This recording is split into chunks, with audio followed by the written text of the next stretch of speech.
abusuni komo o channel so ha AGH Politics Avenue onia podcast of second year e me kwesi make headlines ne tembre na edb exomo eni dim ne hobraxi mu ena idi kan ya subscribe to the channel hit notification bell so na yanko yenim na yebo ewra highways ni ma onia enra tema oil refinery na omu ehu se eye ship bi enam susu a onia eba na die na ebe omu enkohwe asa ena adepa crude oil CCI His Excellency John P.Mahama kofa aba CCI no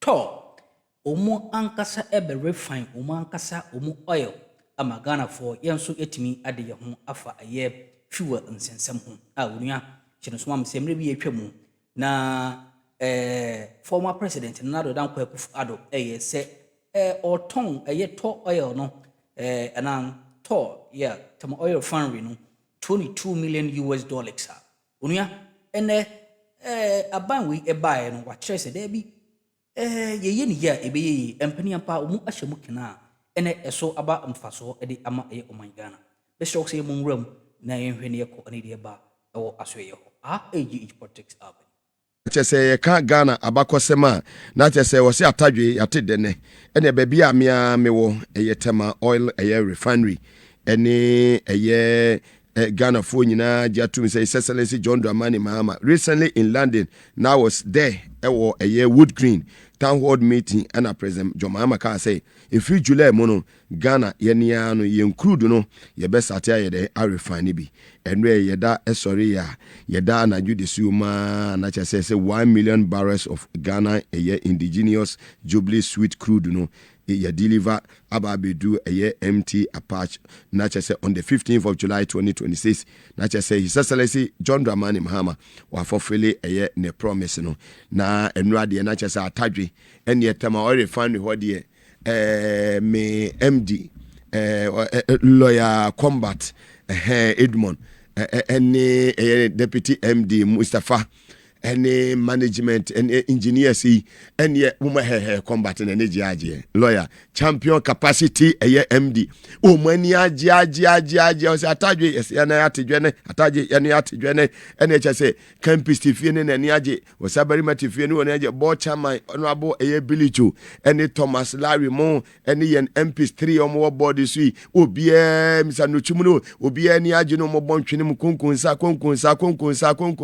NHS MD na that's you it more combat capacity board members will be in the deputy it more combat any Mustafa na just say His Excellency John P.Mahama ni bosha wo share na yeda abamo shape ni ne sinso ne so no na just say crude 1 million barrels ababedu ya eso ni na kogum ewo hefa tema oil refinery NHS ho de hoye me feel ho na me dan pa ho na me da wi ho na me dan adwo any board members directors adwuma koso ene enya asem keto akora me sanunu mensamo na chese obi afa twene ebom ene kunkun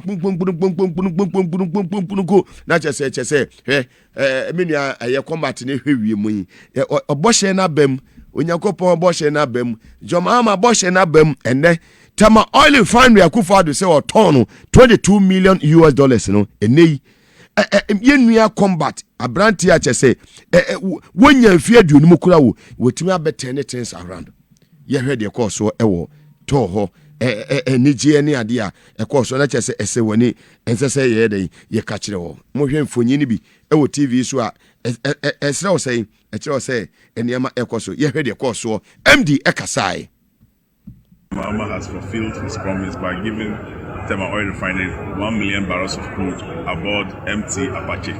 So very soon, Ghanaians who are driving vehicles will have your own crude turned into a finished product and will be in your wheels soon. Very well, not just said, of course, so and Tema Oil Refinery live on TV as well as and also on Power 90. 7.9 FM, the hottest and the biggest conversation in Ghana inside politics in the different city, or 37. Abebe says you the heart of Accra, the morning, and all our filling stations across the country. Na enra da ubiba wanya nitiri eni di mu na meka kire say sometimes ne ya na wotna wa na wodwene nsentwefo bi kasa na ase yenti na wekra mama na yeden isa baba wo be di Camilla Euradi Yankopo Camilla na ohwe nsem a manfo yi wo social media TikTok ne ade because I'm not there no ya na me pese meka ho asem. But sometimes me see okura bisa me recently say Mugabe, why are you not on Facebook and so on? For some one or two reasons. Me push to me wife, me family matters private. You never see me posting my wife and my kids blah blah blah on social media, and I don't need it. It's something I've decided say me I won't do it. And yet Roxanne Dafia me pon na say I go say be bright on na worry I won't. Roxanne Dafia me pon majority chief whip enye na nsen a ka be won say oni be bright tema mayor ono na awonema. Yes, sometimes certain things we also keep on the private. We always say my post to me baby da. I have a family, beautiful family, but I will never do it. But you be more social media no ababe yemfa nkodi Joma matam yemfa nkodi Ibrahim Mahama tam yemfa nkodi Julo Zebra tam yemfa nkodi Atofos atam yemfa nkosi ye ni yempanifo na tam. Na obia only standard only obia wo na wafa camera sin enim na odi Joma matam boko akọhwe say krasofo ni nyina no mu MPP fo until land and say ho jollof ho ya no what gan ha no di 77 nsefon obi anya obi akobi and that obi administration so obi ye bi nya 10 years Joma time obi akobi ayeden enya 1 year enya 1 year ne enya nsantwire ni a ono na ke cancer ntwire for papa kro organ ha ye fresh senior journalist for kra na say wo mom di mu a ni suban bi ye won hunti ye mfre no. I will not even mention his name, and I will not even my mommy and glorify no and forget no. What I say? Century for you do moto de me be can glorify o me say. Yenyan century ni bi you didn't to Ghana. We are Juma, one of the top media houses in Ghana. You didn't to ye ne wo say why junkie ye am for ye programmer. We won so on them to me man penny for inside. Recently Messiano 2 programs I say no agency feed can obe kwa to me nyina ho. Me money dey kwa na maboni video na mwati. But let's be reflective. Kufado Kasai meboa. Ewo France Channel 24. Meboa. Production team meboa. Ewo ya antibi wo Ghana ha. Ebekwa ye faso jeli amanfo ewo Ghana ha. Ene Kufado kan. So that journalist na why no junkie, why no gay. Ya wonam Ghana. Ni din di kwadwo de ka ho no menkan ka ho. Sami me di kwadwo. Sa journalist me say ni din di kwadwo. Wo ye morning show host de ka ho no menka. He didn't to say bibi no. Wadani junkie. I will not mention his full name. Ni din kwadwo wom. Omu din to gay kese pa Ghana ha. You think people don't know? Na wadani junkie. E na honam. Na o kan semfon say ya jeli obi. Me bold ya na be ye wo de. Ba ko pa na mabo. Wo din di kwadwo. Me se me ya meti ye me de kwadwo. Obi ya ni me se me nye gay. Obi ya ni me se me ni turumu. Ba wo de ye di oto. Wo ye adwuma top media house e wo Ghana ha. And that media house is me modin. But obi ya ni baby ye wo. Obi ya ni odwuma ye fo a wo ni omo company wo nyina nim. Sawo ye di oto. Amanfo we oto pa e wo Ghana ha. Na onam ne so ya ma obi 1 year won tia se wo kasa. Wan beti onya relevant. Sometimes mu ye bi mu now currently see a fresh journalist for see yes nkonya mu ye bi mu a mu hu ye se ho anu masan adane junkie surgeons ne atwitwa ho na ho nyina asa wo ba asa wo mba such a useless caricature uni baba papa wo you okoland yakọ eye Dr. Symbiosis barbering shop and I say nana kwesi ho ewo mecham wan kwa mecham so akọ asa eye minua eye naponua no ko de saying Asante Barbers napo eye nua napo ni nua Asante Barbers ewo kamba wo ana Nikita no munyu tinwi kusu muhwe na wate Ghana and you do to now so we you more media house we morning show host station so English station and our morning show host me describe am obi ahun ba me modin such a useless caricature say ya mo be 10 years ya mo be a year 1 year Akufo-Addo time ya mo be 10 years ya anti dede wo ho almost ankofo na moti sa station na wo esoro ho no ya mo ye de some phone na modi wo Ghana mo be ye steady this administration dey me hu de enti panifo ni be sorry a no makotra wona mo glorify wo mo such a useless caricature gay we ye nim ne papa e wo system na me se ne din di kwadwo de ka ho no me nkanka ho onfa ne saa ene mama no we ye tufo bo onfa ne saa no ni ne saa no na saa one broker journalist with one host of one morning show Munafikini. This country, like we have a different of rules for politicians and a different set for the rest of us. We want to know if blah blah blah blah. Shut up there. We do to our twat. Say one of my own say want to me now on us. Useless caricature. Akufo-Addo de okan wo French channel 24. Yentie you we abeba muntie treme. I was involved. Yentie Akufo-Addo de. I'm not responsible for jailing people in Ghana. The courts in Ghana are independent institutions, and they have been all through this period of the Fourth Republic. People misconduct themselves and they're brought before court. It's for the court to deal with them. That's not a matter. It has nothing to do about politics. It has nothing to do with the executive.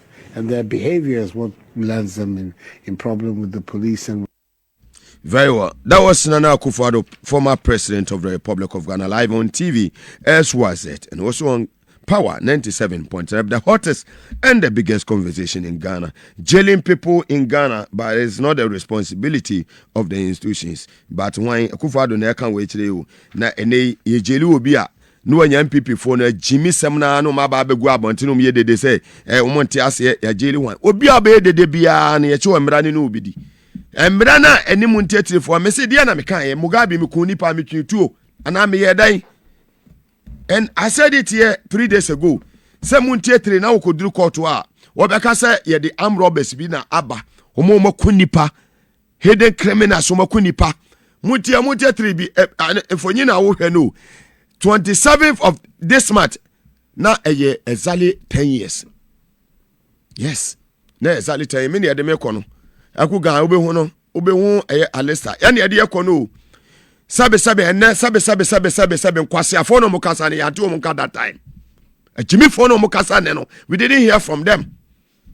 Me am to me ma ka hwe ma nya hwe yese me host me na wose ka me stop you omo and then that time tiwa ya was COP tiwa wono na in charge of ministries police station and ya so ye say de yekono hwe MBP for ene omo krofo hwe enkrama ya omudo omubegu ho that day na te said ye de yakọ firing squad se yakọ akokunyen na sabe ye doctor wotena se attorney general wotena se na chese no adie woni donkuma omo namsifo wo mrase bejefie omo panyi okandifo di omanim Alexander afanyo marking na nya asem ketwa ho ni nyina tribunal bill na chese omo hweso mo betumi apase sa public tribunal bill no no na afenyo marking said there be on tiase munto mo boka kransa now say clause 4 hono mandate establishment of district and regional tribunals to be removed, arguing that it will create confusion in the country. Na chese o judicial system no na eno ne nsema afenyo marking abofra no eka. Responding to the concerns, Attorney General and Minister of Justice Dominic Ayini rejected the minority leaders' assertions, insisting that the bill merely gives effect to provisions already contained in the 1992 Constitution. You heard the course of Parliament, and right.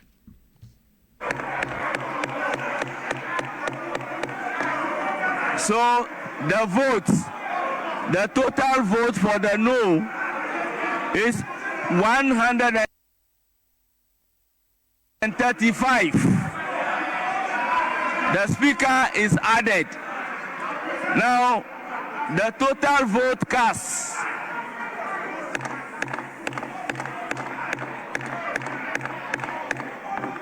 Honourable members, the total vote cast is 151. And total vote of 151 satisfy the constitutional requirement in Article 104. Therefore, Clause 4 is ordered to stand part of the bill.